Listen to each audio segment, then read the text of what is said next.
جس کنویں سے لوگ پانی پیتے رہیں وہ کبھی نہیں سوکھتا، لوگ پانی پینا چھوڑ دیں تو کنواں سوکھ جاتا ہے۔ یہ اللہ کا قانون ہے، یہ بڑے راز کی بات ہے۔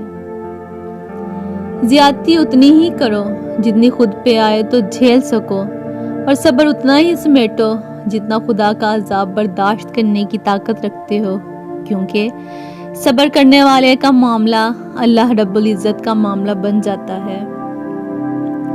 جو کسی کے ساتھ زیادتی کرے اپنے لیے عزت چاہتا ہے تو اللہ سے اپنے انصاف کے ذریعے ذلت دیتا ہے۔ دوسروں کو گرانے کے چکر میں لوگ آخرکار خود ہی گر جاتے ہیں، لیکن سبق پھر بھی حاصل نہیں کرتے۔ زندگی میں ہمیشہ وہ لوگ پرسکون رہتے ہیں جو پوری نہ ہونے والی خواہشوں سے زیادہ ان نعمتوں پہ شکر کرتے ہیں جو انہیں اللہ نے عطا کی ہیں۔ الحمدللہ رب العالمین۔ جس گھر میں دین اور نیک ماں ہو وہ گھر تہذیب اور انسانیت کی بہترین یونیورسٹی ہے۔ کچھ راتیں اس لیے بھی نیند سے خالی ہوتی ہیں کیونکہ اللہ چاہتا ہے کہ میرا بندہ مجھ سے باتیں کرے۔ ماں کی گود سے قبر کی دیوار تک زندگی کے ہر پہلو پر نظر ڈال کر دیکھ لو، اللہ کے سوا کوئی کام نہیں آتا۔ ہمیشہ وہی بلندیوں پر ہوتے ہیں جو خود سے پہلے دوسروں کا سوچتے ہیں۔ اگر آپ کا پڑوسی دیوبندی، بریلوی، اہل حدیث، شیعہ، غیر مسلم یا کچھ اور ہے تو اس کا حساب وہ خود دے گا، لیکن اگر وہ بھوکا، تنگ دست اور پریشان ہے تو اس کا حساب آپ کو دینا ہوگا۔ جب مسئلے نہ ختم ہوتے ہوں اور نہ ہی حل ہونے کا نام لیتے ہوں، استغفار اور درود پاک کو تھام لیں، اللہ ہر چیز سے نوازتا جائے گا۔ جملہ بہت چھوٹا ہے لیکن اس کی طاقت بہت زیادہ ہے۔ اللہ کی طرف آ جاؤ اس سے پہلے کہ اللہ تمہیں اپنی طرف بلا لے۔ حضرت علی رضی اللہ تعالیٰ عنہ سے روایت ہے کہ رسول اللہ صلی اللہ علیہ وسلم نے فرمایا، اللہ اس آدمی کو بہت پسند فرماتے ہیں جو آزمائش میں مبتلا ہونے کے بعد توبہ کر لیتا ہے۔ اکیلے رہنے سے یا اکیلے ہونے سے، کسی کو کھو دینے سے یا ٹوٹ جانے سے کبھی نہیں گھبرانا، کیونکہ ایسا ہونے سے رب ملتا ہے، اور جب رب ملتا ہے تب سب مل جاتا ہے۔ جو تمہارا غصہ برداشت کرے اور ثابت قدم رہے تو وہ تمہارا سچا دوست ہے۔ اللہ فرماتا ہے، میری محبت تو دیکھو، جو فرشتے شام کو تمہارے گناہ میرے پاس لاتے ہیں، میں صبح انہی کے ہاتھ تمہارا رزق بھیجتا ہوں۔ جب اللہ تھام لیتا ہے تو پوری دنیا مل کر بھی آپ کا کچھ نہیں بگاڑ سکتی۔ لوگوں کی باتوں پر دھیان دینا چھوڑ دیں، کیونکہ عزت اور رزق اللہ دیتا ہے، لوگ نہیں۔ یہ زندگی صرف تب تک ہلکی ہے جب تک سارے بوجھ ماں باپ نے اٹھائے ہوں۔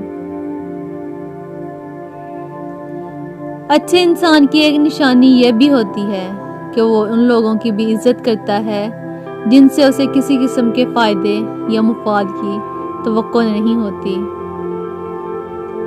مسجد میں رہ کر اپنی جوتیوں کی فکر میں رہنے سے گلیوں میں آوارہ پھرتے ہوئے خدا کو یاد رکھنا بہتر ہے۔ اگر کسی شخص کو خود میں کوئی عیب نظر نہ آئے تو سمجھ لیں کہ اس کی جہالت اپنی انتہا سے بھی آگے نکل چکی ہے۔ محبت کرنا گناہ نہیں ہے، محبت میں بہہ جانا گناہ ہے۔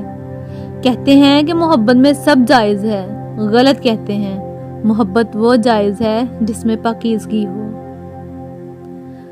جو تم کو خوشی میں یاد آئے سمجھو تم اس سے محبت کرتے ہو، اور جو تم کو غم میں یاد آئے تو سمجھو وہ تم سے محبت کرتا ہے۔ حضرت علی رضی اللہ تعالی عنہ نے فرمایا، بزرگوں سے سنا ہے کہ اگر سنو کہ پہاڑ اپنی جگہ سے ہل گیا ہے تو یقین کر لینا، مگر کسی کی فطرت بدل گئی ہے اس کا یقین کبھی مت کرنا۔ عادات بدل سکتی ہیں، فطرت نہیں۔ جب دل میں میل، طبیعت میں ضد اور لفظوں میں مقابلہ آ جائے تو یہ تینوں جیت جاتے ہیں۔ بس تعلقات اور رشتے ہار جاتے ہیں۔ جس دن ہم یہ سمجھ جائیں گے کہ سامنے والا غلط نہیں، صرف اس کی سوچ ہم سے الگ ہے، اس دن زندگی سے بہت سے دکھ ختم ہو جائیں گے۔ رشتوں کو وعدوں اور قسموں کی ضرورت نہیں ہوتی، کیونکہ چھوڑنے والے قسمیں کھا کر بھی چھوڑ دیتے ہیں اور نبھانے والے بغیر وعدوں کے بھی رشتے نبھا دیتے ہیں۔ قرآن پڑھو تو دل بدل جائے، نماز پڑھو تو چہرہ روشن ہو جائے۔ کتنی دلکش ہیں رسول اللہ صلی اللہ علیہ وسلم کی سنتیں، عمل کرو تو زندگی سنور جائے۔ صبر کرنا سیکھ لیں، اللہ سب جانتا ہے، وہ جانتا ہے آپ کب کن وقتوں سے گزرے ہیں۔ یقین کریں وقت بدل جائے گا، کیونکہ تبدیلی کائنات کا اصول ہے۔ میں نے کچھ لوگ لگا رکھے ہیں اپنی پیٹھ پیچھے برائی کرنے کے لیے، تنخواہ کچھ بھی نہیں مگر کام بڑی ایمانداری سے کرتے ہیں۔ اپنی زندگی کو اتنا فضول مت بناؤ کہ تمہاری زندگی کے فیصلے بھی دوسرے لوگ کرنا شروع کر دیں۔ جو وسوسے کا دوست ہے وہ اللہ کی ذات کو کب دیکھ سکتا ہے؟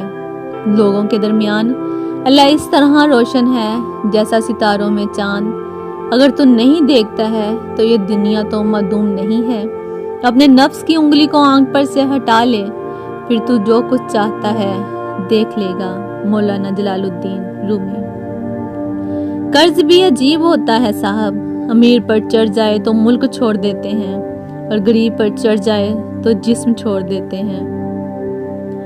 جو آدمی اپنا راز محفوظ نہیں رکھ پاتا، وہ دوسروں کا کوئی راز کس طرح محفوظ رکھ سکتا ہے؟ نبی کریم صلی اللہ علیہ وسلم نے فرمایا، اللہ نے تم پر ماں کی نافرمانی حرام قرار دی ہے، اور والدین سے ناحق مطالبات کرنا بھی حرام قرار دیا ہے۔ عقل مند وہ ہے جو اپنی زبان کو غیبت سے بچائے، اور مومن وہ جس کا دل شک سے پاک ہو۔ جن کی آنکھیں سجدوں میں بھیگتی ہیں، وہ کبھی اپنی تقدیر اور قسمت پر رویا نہیں کرتے۔